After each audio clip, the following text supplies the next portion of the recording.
Biochemistry 401, Lecture 26. Today we're going to talk about fatty acids. We're going to begin with an overview of fatty acids. And then we're going to talk about triacylglycerols, fats. We're going to talk about the catabolism of triacylglycerols from dietary sources and from endogenous sources. And then we're going to talk about fatty acid oxidation. We're going to start with the catabolism of saturated fatty acids because this is more simple, and then we're going to go on to the catabolism of unsaturated fatty acids. So let's get started. This is an overview of fatty acids. Fatty acids are hydrocarbon chains that end in carboxylic acids. Now at physiologic pH, this carboxylic acid will be deprotonated to a carboxylate, and therefore it will have a negative charge. At the top of the slide, we see the 16-carbon saturated fatty acid, palmitate. This is an ionized form of palmitic acid. On the right, we see carboxylate, and on the left, we see the long hydrocarbon chain. The fatty acid on the bottom, oleate, the ionized form of oleic acid, has a pronounced kink in the chain, and this is because there is a cis double bond in oleate. It is an 18-carbon mono unsaturated fatty acid. It's mono unsaturated because there's one double bond there, and cis double bonds that are put into fatty acids will kink the hydrocarbon chain. This is very important not only for the structure of fatty acids, but also for their function, and we're going to see this a little bit later on. Fatty acids can have different characteristics. They can have short, medium, or long hydrocarbon chains, and these hydrocarbon chains can also have differing degrees of saturation. Now these characteristics impact the function of these fatty acids. For instance, in panel A we see 3 stearates. Now stearates are saturated fatty acids, and the hydrocarbon chains are linear, without kinks. There are no kinks in stearate. And so these hydrocarbon chains can pack against one another really easily to optimize van der Waals forces. On the other hand, in panel B, we see 2 stearates, but there's an oleate there also. Now the oleate, as we know, and as we can see above, is unsaturated. It has one double bond. It has a kinked conformation. And this has the effect that it reduces the amount of van der Waals forces that can form between the oleate and the 2 stearates. And therefore, there is a difference between the 3 stearates and the oleate with 2 stearates. The 3 stearates are going to be less fluid in their interactions because the van der Waals forces are stronger among them. However, the fatty acids that include oleate in panel B will be more fluid in nature. They can slide past one another more easily because the van der Waals forces are less strong among these 3 molecules. A similar effect would also be seen if we had shorter hydrocarbon chains. Because these hydrocarbon chains are shorter, say a C12 rather than C18, even if they were completely saturated, there would be less van der Waals forces among those C12 fatty acids than there are among the C18 stearates. And so for this reason, those C12 fatty acids would also be more fluid in nature than the stearates. And so, structural characteristics of fatty acids impact the degree of fluidity that is seen. And this has an important effect on membrane lipids and also on triacylglycerols. Now there are 2 means of identifying the locations of the double bonds so that we can know what sort of fatty acid we're talking about. In the figure above, we see a saturated fatty acid, palmitate, which is a 16-carbon fatty acid. Because it has no double bonds, it is written as a C16:0. The 0 stands for no double bonds. On the other hand, oleate that we see below is written as a C18:1, followed by notation that indicates the position of the double bond and whether it's cis or trans. In the case of oleate, we're talking about a cis delta 9 double bond. When we're numbering from the carboxylate end, the carboxylate carbon is carbon number 1, and we're going to count down the chain, and we end up at the double bond starting at carbon number 9 and ending at carbon 10. We identify the double bond location by the number of the carbon in the double bond that's closer to the carboxylate end, in this case, carbon 9. And so oleate is written C18:1 cis delta 9. You can also number from the methyl end. This is called the omega end. Omega is the Greek letter for the end of the alphabet. In this case, the carbon in the double bond that's closer to the omega end identifies the location of the double bond. In the panel on the right, we see an omega-3 fatty acid. The carboxylate is shown at the bottom of the diagram, and the methyl group is shown at the top. The methyl group, again, is the omega end and contains the omega carbon. We're going to count down from the omega carbon, and we reach carbon number 3, which is the start of the double bond. And so this is an omega-3 fatty acid. This is a list of some common names for fatty acids: the number of carbons that they contain, the number of double bonds, their common name, their systematic name, and the formula for each fatty acid. Now, the thing that's important in this table is to understand the notation that we just went through. If you see a cis-9 hexadecanoate, I would tell you that this fatty acid is a C16:1 cis delta 9, and you would have to be able to figure out which of these fatty acids would be identified by that sort of notation. Please become familiar with going from one portion of this table to the other so that you can match the fatty acid and its notation. Do you have to memorize the common names of these fatty acids with the number of carbons that each one contains? You certainly don't. You just have to be able to decode the notation. Now, in animals, these fatty acids are unbranched, even numbers from 16 to 24 carbons. Most common are the 16 and 18 carbon fatty acids. Double bonds are cis double bonds, not trans. And polyunsaturated double bonds are separated by a methylene group. Now, odd and branched-chain fatty acids are synthesized by bacteria.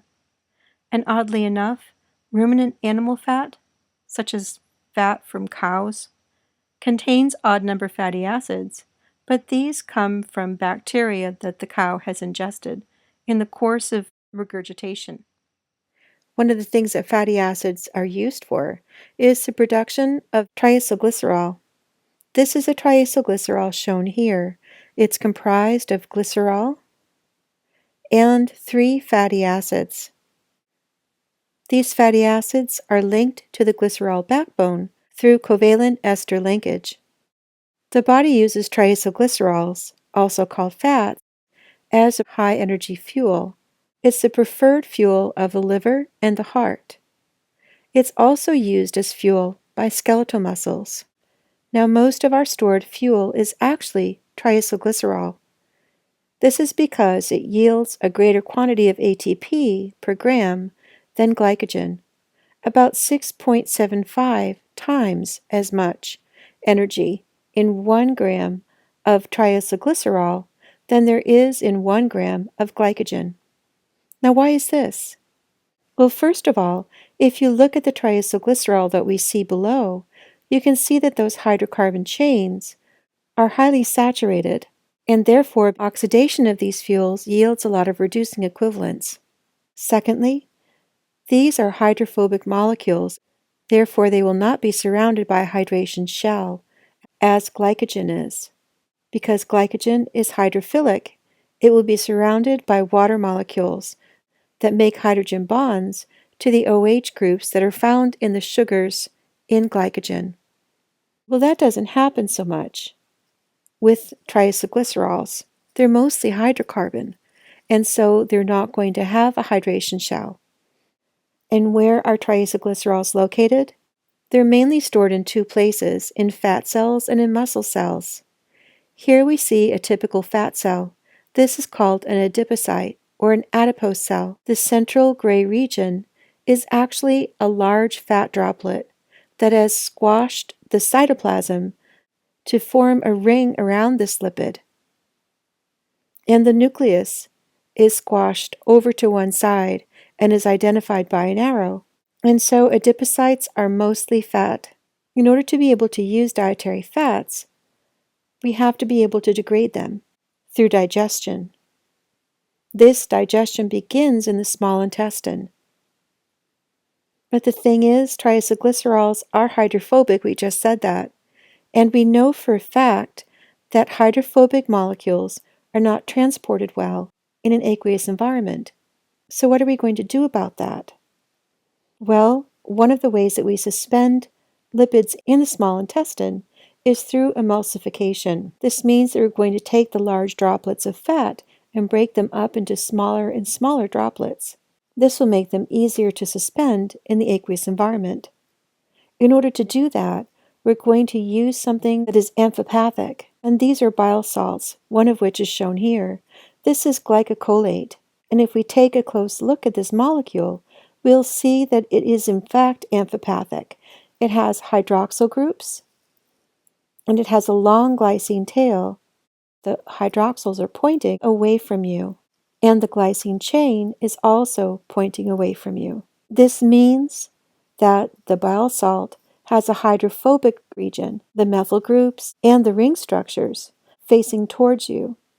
And so the face that is actually facing towards you is hydrophobic, whereas the face that is away from you is hydrophilic. So how do these amphoteric bile salts actually work? Well, bile salts are synthesized in the liver, they're stored in the gallbladder, and when a full meal comes into your digestive system, signals are released that stimulate the gallbladder to release bile.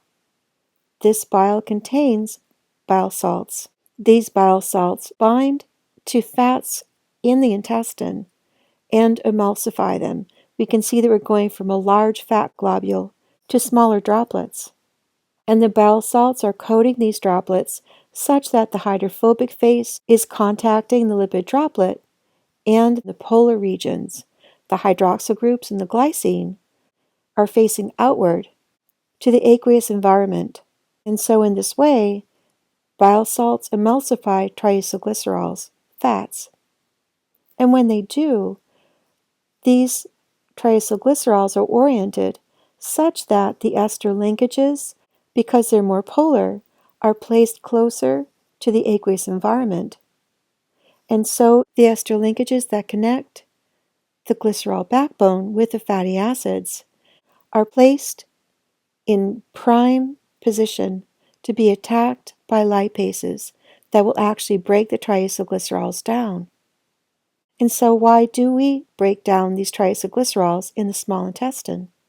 This is because the whole triacylglycerol cannot pass through the cell membrane to get into the cells that line the small intestine. In the left-hand side of the slide, we see glycerol, and on the right, we see triacylglycerol. The glycerol backbone is shaded in yellow, and the three fatty acids are shaded in blue. On the bottom of this slide, we see triacylglycerol, and you can clearly see the three fatty acids, each of which is attached by an ester linkage to the glycerol backbone.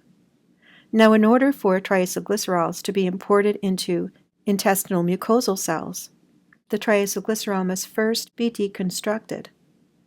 This happens through the action of pancreatic lipase in the intestines.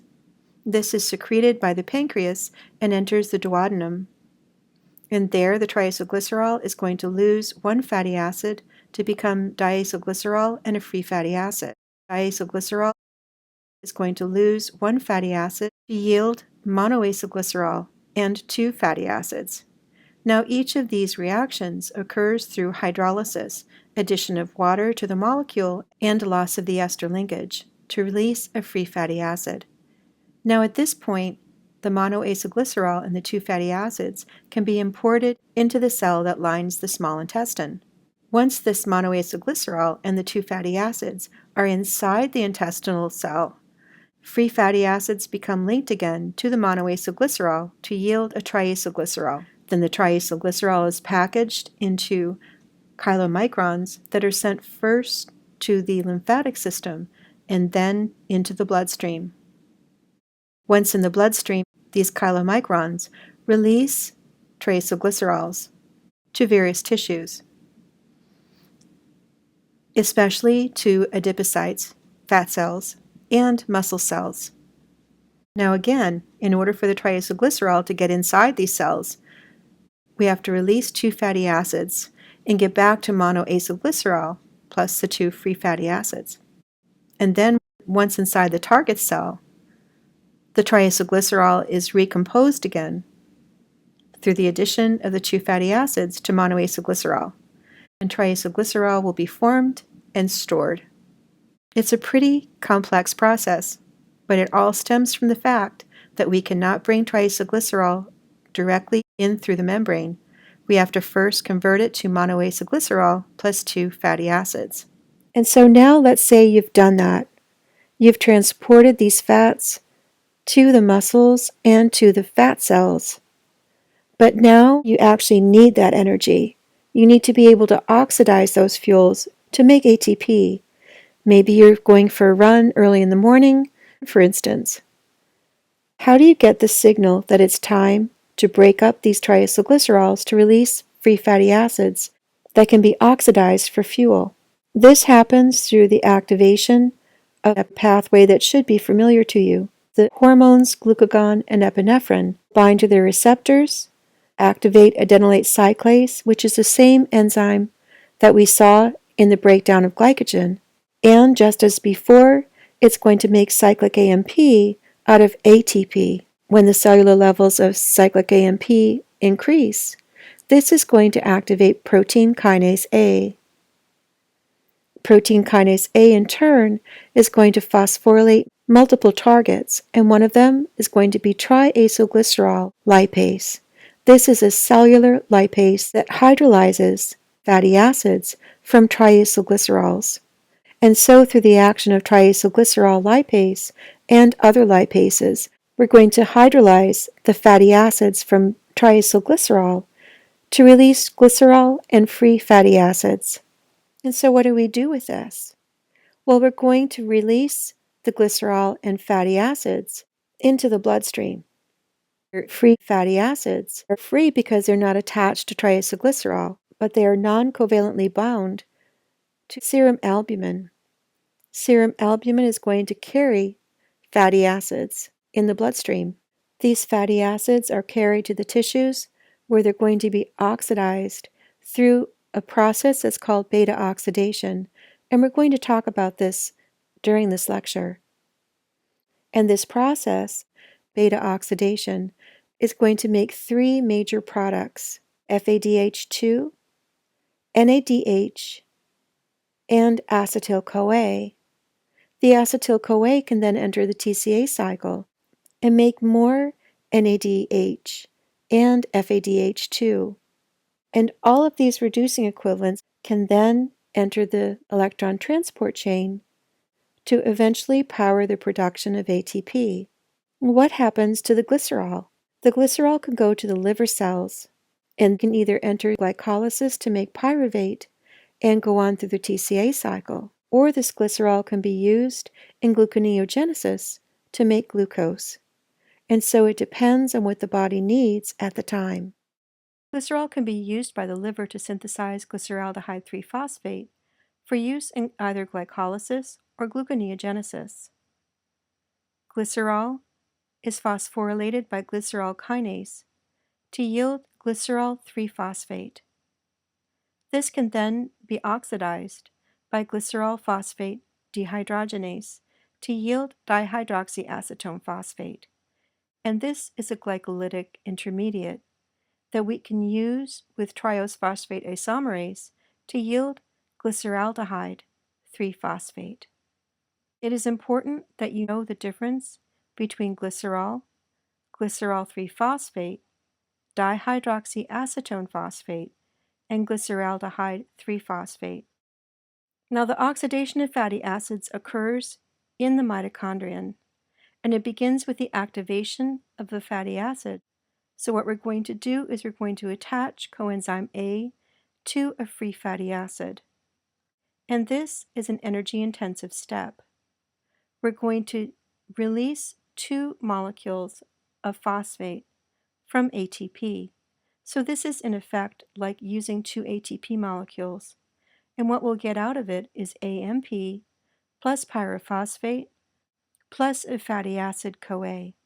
Once the pyrophosphate is produced, it will immediately be hydrolyzed to form 2 molecules of orthophosphate, inorganic phosphate. It is this that helps to drive the reaction forward. The formation of an acyl-CoA, a fatty acid CoA, is a 2-step process, and it occurs on the outer mitochondrial membrane. We're going to activate the fatty acid by ATP to form an acyl adenylate, and pyrophosphate is released. This reaction again is driven forward through the hydrolysis of pyrophosphate, and this is an irreversible reaction. We're then going to transfer the fatty acid to coenzyme A and release the adenylate, AMP. Fatty acid oxidation occurs in the mitochondrial matrix, and so we need to get these activated fatty acids through the inner mitochondrial membrane and into the matrix, and so we need a transporter. Now, long-chain fatty acids, those that are greater than 8 to 10 carbons, must be transported across the inner mitochondrial membrane. They cannot diffuse through. And so the activated fatty acid is transferred to a carrier molecule called carnitine for transport across the inner mitochondrial membrane into the matrix. The enzyme that does this is called carnitine acyltransferase 1. Once the acylcarnitine is across the mitochondrial membrane, coenzyme A is again attached and carnitine is released. The enzyme that does this reaction, which is in fact the reverse of the one previous, is the enzyme carnitine acyltransferase 2. Here we see the reaction, in which we have acyl-CoA plus carnitine yields acylcarnitine plus coenzyme A. We can see that the acyl group has been attached to the hydroxyl group in the center of the molecule, and we've released coenzyme A. Now, don't forget that it's energetically favorable to switch an acyl group from a thioester to an ester, and that's in fact what we're doing here. Now, because it is the beta carbon that's going to be oxidized in the breakdown of fatty acids, fatty acid degradation is also called the beta oxidation of fatty acids. In this diagram, we see a fatty acid in which the carboxylate is on the right, and the alpha carbon is the next carbon away from the carboxylate carbon. And then the carbon after that is the beta carbon. It is this beta carbon that's going to be oxidized. The oxidation of activated saturated fatty acid occurs in the mitochondrion, and it occurs in 4 steps. And we've seen some of these steps before. The first is an oxidation, the second is a hydration, the third is an oxidation. We've seen this progression before. The fourth is different. It's a thiolysis. We're going to remove an activated 2-carbon acetyl unit through the addition of coenzyme A. This is the first oxidation, in which we're going to have acyl-CoA oxidized to form trans-delta-2-enoyl-CoA. We're going to form a double bond at carbon number 2, and the electron carrier for the first oxidation is FAD. FAD is going to carry the electrons to become FADH2. It is important that you know this. The first oxidation has FAD. FAD has an F in it, and so does first. And that's an easy way to remember it. We end up with trans-delta-2-enoyl-CoA. From this, we're going to hydrate across the double bond to form L3-hydroxyacyl-CoA. It's important that this is done in a stereospecific manner so that we yield the right isoform so that the next enzyme can work. The next thing we're going to do is we're going to oxidize L3-hydroxyacyl-CoA to yield 3-ketoacyl-CoA. We're going to go from a hydroxyl group to a ketone. And the next carrier is NAD+, N for next and N for NAD+. So the results of this reaction are 3-ketoacyl-CoA, NADH, and a proton. Finally comes thiolysis, in which coenzyme A is going to attack at the beta carbon to make acyl-CoA, shortened by 2 carbon atoms, and acetyl-CoA. The acetyl group from acetyl-CoA can enter the TCA cycle to become fully oxidized. Now, with each round of beta oxidation, 1 acetyl-CoA is produced, and we can see that the shortening happens at the front end, 2 carbons away from coenzyme A. So the first 2-carbon unit that will be released is the red one, and the second will be the blue one. The third will be the green, and the last will be the black. You can see that it's the front end that's being released from the fatty acyl-CoA. Now, when double bonds are present in a fatty acid, this can present a problem, and we need a special enzyme to fix this. This is cis-delta-3-enoyl-CoA isomerase. This causes a rearrangement that creates a double bond at carbon number 2 in an isomerization reaction to yield trans-delta-2-enoyl-CoA. In this diagram, we see an unsaturated fatty acyl-CoA.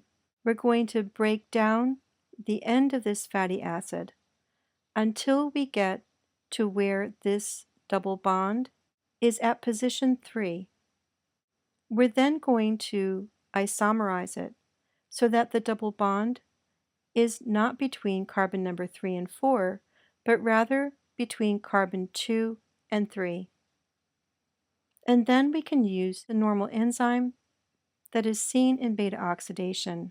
Now the thing is when we use this type of reaction, we're not going to start with FAD. We're going to start with the next one, NAD+, to yield NADH.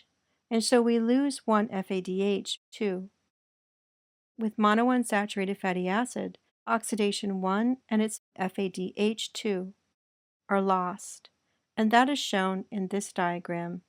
We enter a trans-delta-2-enoyl-CoA, and then we can undergo the rest of beta oxidation. But we lose that initial FADH2 in the beginning. The beta oxidation of polyunsaturated fatty acids presents special problems, and due to its complexity, we will not be covering this topic. So one thing that you'll have to know is how many cycles are needed to break palmitate down completely to acetyl-CoA, and how many acetyl-CoAs are produced. How many NADH and how many FADH2 are produced? Well, the first question is very easy. Each time beta oxidation goes through, we lose 2 carbons. And so what you end up with is N divided by 2 minus 1. So if we're starting out with a 16-carbon fatty acid, it takes 7 cycles of beta oxidation to completely break this down into acetyl-CoA. And this diagram shows where all the breaks occur. And how many acetyl-CoAs are produced? 8. N divided by 2, where N is the number of carbons. How many NADH and how many FADH2s are produced? Well, this is 1 for each cycle, and so there are 7 FADH2 and 7 NADH. This is the end of Lecture 26. Have a great day.